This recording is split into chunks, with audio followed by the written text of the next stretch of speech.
দর্শক, আপনাদের স্বাগত জানাচ্ছি আজকের পত্রিকার খেলার আজকের আয়োজনে। আমার সঙ্গে আছে আজকের পত্রিকার head of sports Rana Abbas. আমরা তার সঙ্গে কথা বলবো আসলে আজকে যে মুশফিক আগামীকাল যে ১০০তম টেস্ট খেলতে যাচ্ছে। আজকে আমরা দেখলাম যে প্রেস কনফারেন্সে আসলে সাংবাদিকরা আশা করছিল যে আসবে মুশফিক তার ১০০তম টেস্ট খেলার পূর্বের সংবাদ সম্মেলনে, কিন্তু আমরা দেখলাম যে প্রধান কোচ ফিল সিমন্স আসলেন, কিন্তু মুশফিকই থাকলেন পুরো প্রেস কনফারেন্স জুড়ে। এটা একটু বলবেন যে আসলে মুশফিককে আসলে খুব মিস করলো গণমাধ্যম কর্মীরা। অবশ্যই মুশফিকের আমরা আশা করেছিলাম মুশফিকের কালকে একটা বিশেষ অকেশন, শুধু তার কেন বাংলাদেশ ক্রিকেটেরই একটা বিশেষ মুহূর্ত। আপনি চিন্তা করুন, বাংলাদেশ টেস্ট খেলছে ২৫ বছর। আমরা প্রথমবারের মতো বাংলাদেশের একজন ক্রিকেটার ১০০টা টেস্ট খেলতে পারেন, সেই অনন্য উদাহরণটা তৈরি করেছেন মুশফিকুর রহিম। মুশফিকুর রহিম এরকম যখন একটা উপলক্ষের সামনে দাঁড়িয়ে, আমরা স্বাভাবিকভাবে আশা করেছিলাম এই Mirpur test, Bangladesh Ireland test ছাপিয়ে এটা মুশফিকের টেস্ট। সুতরাং মুশফিকের টেস্টের আগে মুশফিকের কথাই আমরা শুনবো, তার ২০টা বছরের ঘাম, পরিশ্রম, নিবেদন, ডেডিকেশন, দলের জন্য কত ত্যাগ, এমনকি অনেক সমালোচনা, বিতর্ক, কত কিছু সাক্ষী তিনি হয়েছেন। তার কাছে অনেক কিছু জানার ছিল আমাদের, কারণ মুশফিক কিন্তু এখন অন-টু-ওয়ান ইন্টারভিউ দিয়ে অনেকদিন দেন না। ফলে আমরা চেয়েছিলাম প্রেস কনফারেন্সে আসবেন, একটা বিশেষ মুহূর্ত তার সারা বাংলাদেশের মানুষ শুনবে আমাদের মাধ্যমে। কেন যেন আমি জানি না, বাংলাদেশ টিম ম্যানেজমেন্ট বা বিসিবির সিদ্ধান্ত আজকে তারা পাঠালো না। আমার মনে হচ্ছে, আশা করা যায় কাল তিনি যখন তার বিশেষ ম্যাচটা খেলতে যাবেন ১০০তম টেস্ট, দিন শেষে যে পারফর্মারই আসুক, আমি অন্তত মনে করি, বা বিসিবির প্রতিও হয়তো আমাদের এই বার্তাটা থাকবে, আহ্বান করি কাল অন্তত মুশফিক যেন আসে প্রেস কনফারেন্সে।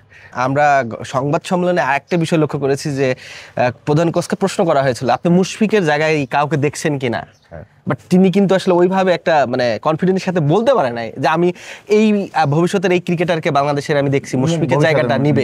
আসলে এইটাকে আপনি কিভাবে ব্যাখ্যা করবেন?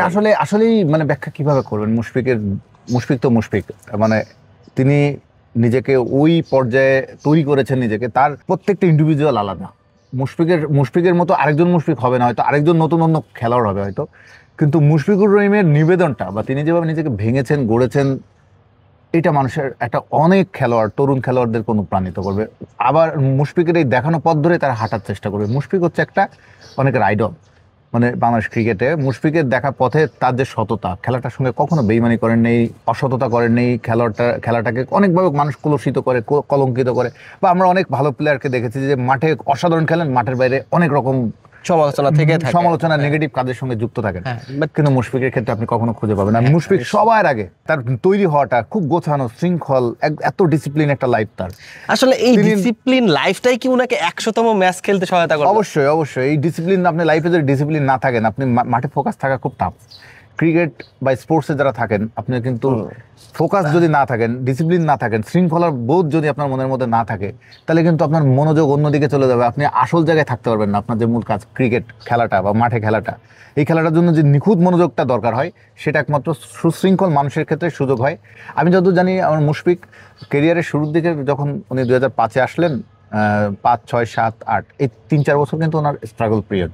এই সময় কিন্তু মুশফিক টিমে খুব একটা সেটেল ছিলেন না। তখন কিন্তু রেগুলার উইকেট কিপার ব্যাটসম্যান ছিল হচ্ছে খালিদ মাসুদ পাইলটের মধ্যে একজন অভিজ্ঞ, অনেক দিনের ক্যাম্পেইনার। তিনি যখন টিমে আছেন, স্বাভাবিকভাবে মুশফিক তখন সেকেন্ড চয়েস। বাদও পড়েছেন, সেই কামব্যাকটা করার জন্য তিনি নিজেকে ভেঙেছেন, নতুন করে আবার গড়েছেন। ওর পর থেকে আর মুশফিককে পিছনে ফেরা তাকাতে হয় না। আপনি দেখবেন তার উত্থানটা হচ্ছে ১০-১১ দিক থেকে, এসে ১১ সেপ্টেম্বর অক্টোবরের দিকে তিনি ক্যাপ্টেন্সিটা পেলেন। ওই যে ক্যাপ্টেন্সি পাওয়ার পর মুশফিকের দায়িত্ববোধ, দায়িত্বশীল ব্যাটিং বা দায়িত্বশীল চিন্তাভাবনা, ওখান থেকে ওনার স্টার্ট। ওখানে মুশফিক, আমি আর কখনো শুনি না মুশফিক বাদ পড়েছেন। মুশফিকের পারফরমেন্স এরপরে খালি উপরের দিকে গ্রাফটা, এবং আজকে সে বাংলাদেশের ইতিহাসে, ক্রিকেট ইতিহাসে অন্যতম সেরা ব্যাটার হিসেবে নিজেকে এস্টাবলিশ করেছেন। ফার্স্ট ব্যাটসম্যান বা ফার্স্ট প্লেয়ার হিসেবে তিনি ১০০ টেস্ট খেলতে যাচ্ছেন। আমাদের যে তরুণ ক্রিকেটার রয়েছে, সেই তরুণ ক্রিকেটারের এক অনুপ্রেরণার নাম মুশফিকুর রহিম। সামনের দিনগুলোতে ক্রিকেটাররা ফলো করবে, তাকে দেখে উৎসাহিত হবে, বাংলাদেশের ক্রিকেটে নতুন মুখ উঠে আসবে।